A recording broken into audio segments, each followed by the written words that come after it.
Selamat hari Selasa, teman-teman. Kita bertemu kembali di dalam PA Online GKA Immanuel Malang. Senang bisa bertemu teman-teman kembali. Saya harap semua dalam keadaan sehat. Hari ini kita akan bersama-sama membaca firman Tuhan dari Matius pasal 18, ayat yang ke-12 sampai ayat yang ke-14. Beginilah firman Tuhan. Bagaimana pendapatmu jika seorang mempunyai 100 ekor domba dan seekor di antaranya sesat? Tidakkah ia akan meninggalkan yang 99 ekor di pegunungan dan pergi mencari yang sesat itu? Dan aku berkata kepadamu, sesungguhnya jika ia berhasil menemukannya, lebih besar kegembiraannya atas yang seorang itu daripada atas yang ke-99 ekor yang tidak sesat. Demikian juga Bapamu yang di sorga tidak menghendaki supaya seorang pun dari anak-anak ini hilang. Berbahagialah kita yang membaca firman Tuhan, menyimpan dalam hati, dan melakukannya di dalam hidup kita. Mari kita berdoa sebelum kita bersama-sama merenungkan firman Tuhan. Tuhan, terima kasih sore hari ini kami boleh bersama-sama belajar tentang domba yang hilang ini. Sebuah perumpamaan yang indah yang menceritakan tentang kasih Allah kepada kami orang berdosa. Berkatilah kami supaya ketika kami membaca dan merenungkannya, sungguh kami merasakan hatimu dan kami digerakkan oleh kebenaran itu untuk mengasihi Engkau yang lebih dahulu mengasihi kami.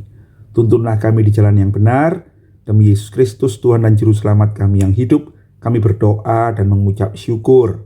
Amin.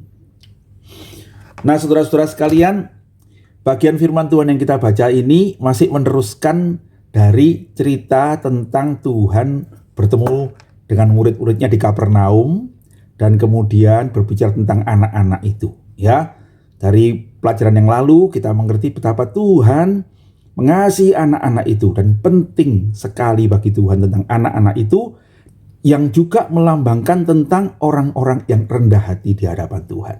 Nah, pada bagian ini kita bertemu dengan perumpamaan yang juga diceritakan oleh Tuhan Yesus di dalam Lukas pasal 15 ayat ketiga sampai yang ketujuh itu ya, tentang domba yang hilang. Cuma sekali lagi dalam konteks yang berbeda ya. Di dalam Lukas pasal 15 konteksnya adalah orang-orang Farisi dan ahli Taurat mempertanyakan tindakan Yesus yang makan dan berkumpul dengan orang-orang berdosa. Lalu dalam konteks itu Tuhan Yesus menceritakan tentang domba yang hilang, Tuhan yang mengasihi orang berdosa. Nah, pada bagian ini konteksnya adalah bagaimana Tuhan itu memakai perumpamaan ini untuk menunjukkan bagaimana Tuhan mengasihi anak-anak kecil.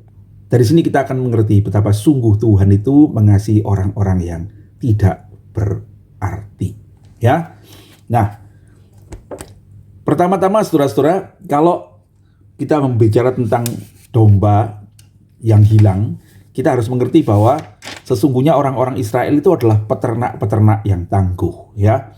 Kita tahu sejak zaman Abraham sebetulnya ya, orang-orang Israel itu adalah hidup dari peternak. Kalau kita ingat ketika Yusuf membawa saudara-saudara dan keluarganya datang ke tanah Mesir, dia menempatkan mereka di Goshen. Kenapa? Karena di Goshen itu baik untuk peternakan. Begitu ya. Jadi kita tidak heran kalau orang-orang Israel itu sangat mengerti bicara tentang menggembalakan domba, tentang berternak. Yang kedua, cerita ini sangat masuk akal dan sangat dimengerti karena di Yudea itu menurut catatan William Barclay memang sangat mudah sekali domba itu menjadi tersesat. Kenapa? Karena begini ya, Yudea itu tanahnya bergunung-gunung, begitu ya, bergunung-gunung, dan kemudian padang-padang rumput itu ada di punggung-punggung gunung itu, ya. Sehingga ketika mereka membawa domba-dombanya pergi untuk mencari makan dan mereka makan rumput, nah kita mesti tahu ya, domba itu kalau makan itu melihat ke bawah terus makan rumputnya, jalannya ngawur gitu ya. Sangat mungkin mereka itu karena mencari rumput turun sampai akhirnya mereka kadang-kadang terperosok ke bawah, atau mereka sudah sampai ke pinggir sungai-sungai yang ada di sekitar punggung-punggung gunung itu dan tidak bisa naik lagi ke atas. Lalu mereka akan mengembik-embik, embek begitu ya. Nah, sehingga gembala-gembala itu akan mencari mereka begitu ya. Nah, gembala-gembala Palestina menurut William Barclay sangat ahli dalam mengikuti jejak domba-dombanya itu ya. Nah, ada fakta yang kedua, saudara-saudara. Gembala-gembala di Palestina pada waktu itu bukanlah menggembalakan dombanya sendiri saja, tapi biasanya mereka menggembalakan domba orang-orang sedesanya ya. Jadi satu desa punya ternak bersama-sama. Lalu mereka mempercayakannya pada seorang gembala senior bersama dengan teman-temannya yang pintar menggembalakan itu untuk menggembalakan domba mereka pergi mencari rumput sampai jauh sekali ya. Kadang-kadang beberapa hari atau beberapa minggu baru pulang lagi begitu ya, dengan membawa domba-domba itu, dan biasanya mereka juga membawa rumput-rumput begitu ya. Dan gembala senior itu akan menjaga seluruh kawanan domba itu. Nah, saudara, kalau kita tadi bicara tentang ada seorang gembala yang meninggalkan 99 ekor dombanya yang lain untuk mencari satu yang hilang, sesungguhnya itu tidak asing untuk pengertian orang Israel. Kenapa? Karena begitulah aturannya ya. Kalau ada satu domba yang mereka gembalakan itu kemudian hilang, tersesat atau turun ke jurang, maka gembala senior itu akan menyerahkan domba-domba yang lain itu kepada teman-temannya begitu ya. Nah, mereka kadang-kadang menyimpannya di bukit gitu. Mereka punya satu kandang di bukit, kandang batu, sebenarnya batu yang ditata jadi pagar gitu. Lalu di situ ditinggal. Nah, kemudian gembala itu akan pergi mencari domba yang hilang itu. Kenapa kok mesti dicari, saudara-saudara? Sebab yang pertama, domba itu berharga. Mungkin bukan dombanya sendiri. Yang kedua, ada aturan kalau bisa domba yang hilang itu kalau bukan dombanya sendiri dibawa pulang, sekalipun sudah mati, begitu ya. Kalau paling tidak dibawa kulitnya atau tulangnya yang menunjukkan domba ini mati, jatuh ke jurang, diterkam binatang atau bagaimana, yaitu untuk bertanggung jawaban. Nah, ada kalanya saudara-saudara, para penggembala ini membawa langsung pulang domba-dombanya, tidak menunggunya di gunung, tapi membawa pulang domba-dombanya ya.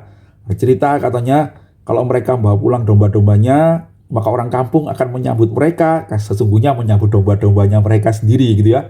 Tapi kemudian gembala-gembala yang lain ini akan cerita, pemimpin kami sedang cari itu satu domba yang hilang gitu ya. Dan biasanya satu desa itu akan menunggu. Sekarang tidak nunggu domba itu, nunggu pemimpin itu. Karena biasanya mereka menunggu orang yang paling mereka percayai. Kalau sore belum pulang, katanya mereka akan mulai menyalakan obor, katanya begitu ya. Dan yang laki-laki akan kumpul di pintu desa itu untuk menanti, kok tidak pulang-pulang gitu ya. Dan mereka mengkhawatirkan yang satu itu ya. Nah, kalau pada sore atau malam itu tahu-tahu gembala itu pulang. Kalau digambarkan dalam Lukas 15 itu, dia menemukan domba itu dan memanggulnya di pundaknya gitu ya. Barangkali dia menemukannya di jurang, domba itu sudah luka-luka atau terpleset, tulangnya patah atau something. Atau kadang-kadang saudara-saudara, gembala itu sendiri waktu mengambil domba ke jurang itu, dia jatuh juga ke jurang itu. Dan kemudian dia pulang dengan menggendong dombanya itu, katanya ya. Orang kampung itu akan bersuka cita. Wah, gembala kita pulang. Nah, itulah ceritanya ya. Sehingga lalu orang kampung yang lain keluar.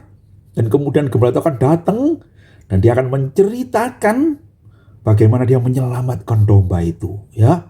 Dan ini ceritanya ya. Kalau dalam Lukas 15 itu dikatakan bahwa mari berpesta bersama aku. Ya. Sebab aku menemukan dombaku yang hilang ini. Saudara, itu kegembiraan satu kampung. Nah, itu ceritanya saudara-saudara. Jadi tidak aneh kalau kita menemukan cerita seperti ini ketika Tuhan Yesus mengatakan di ayat yang ke 13 tuh ya.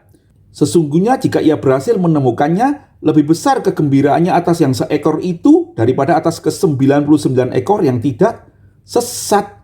Begitu ya, kalau dikatakan di dalam Lukas dikatakan demikianlah malaikat di sorga bersuka cita kalau ada satu orang bertobat. Nah gitu saudara-saudara ya.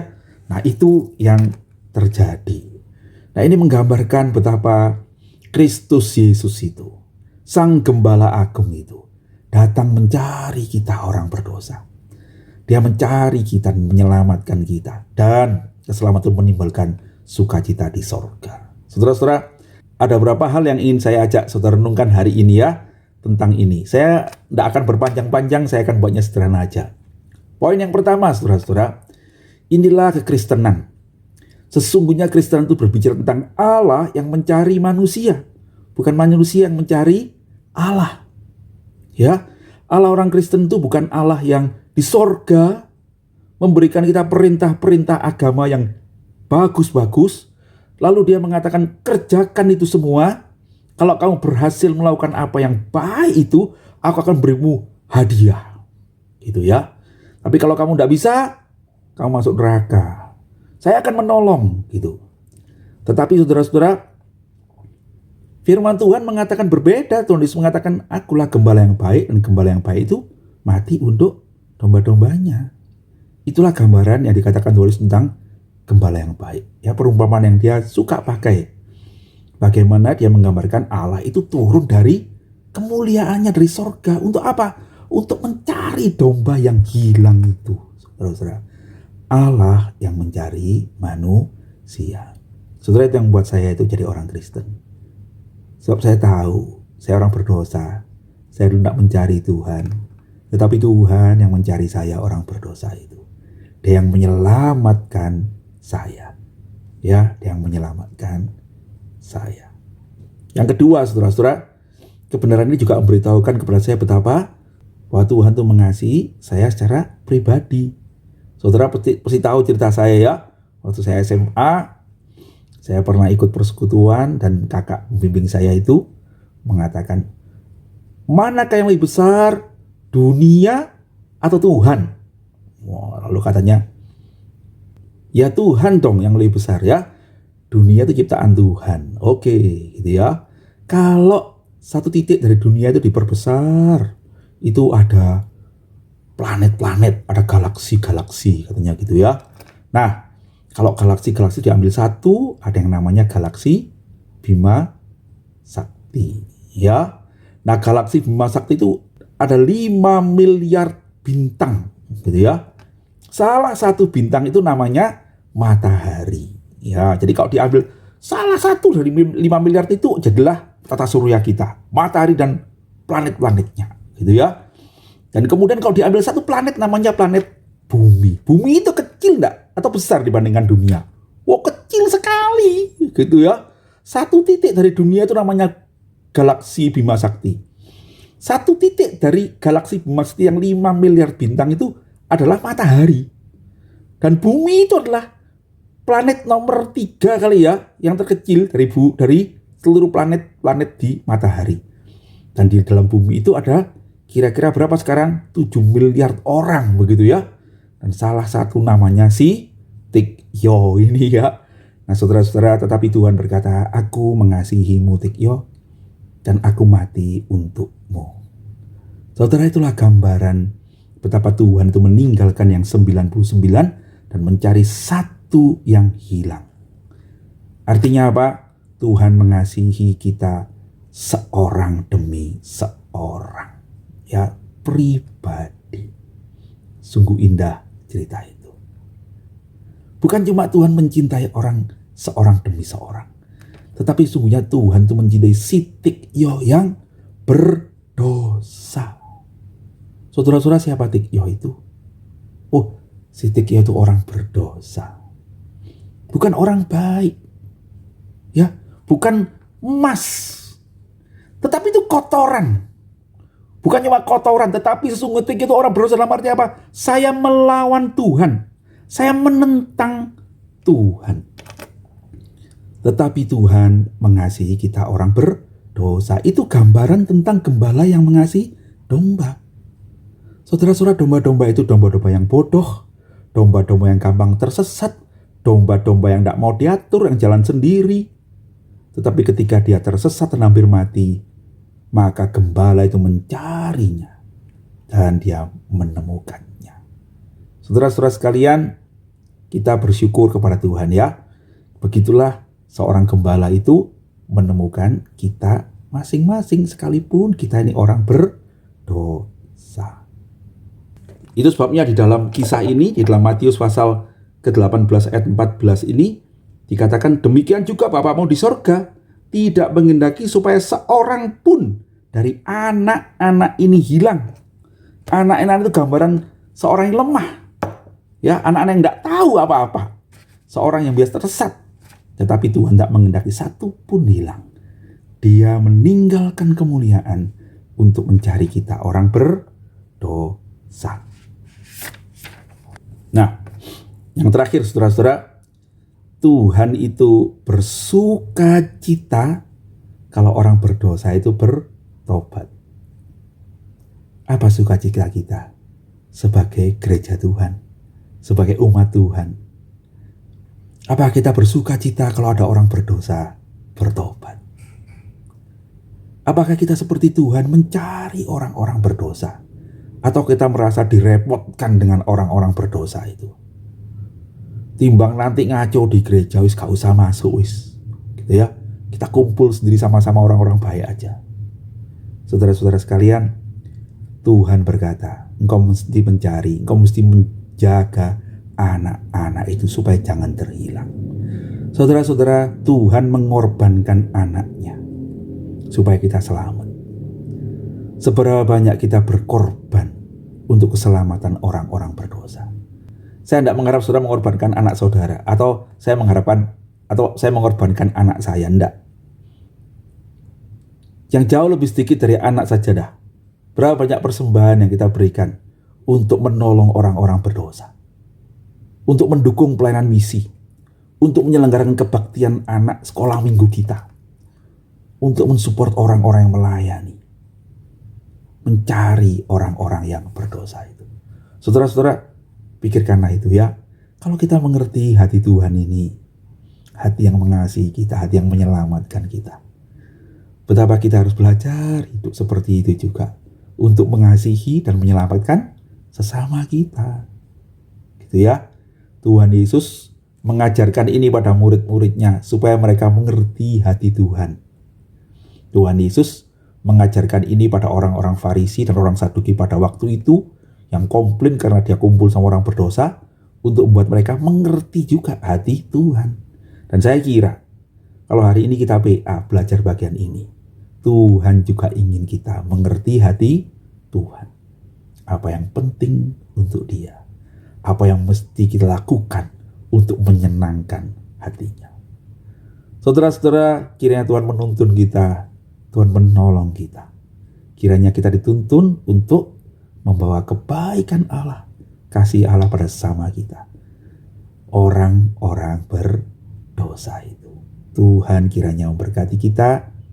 Sampai ketemu nanti sore kita membahasnya. Sekarang mari kita berdoa.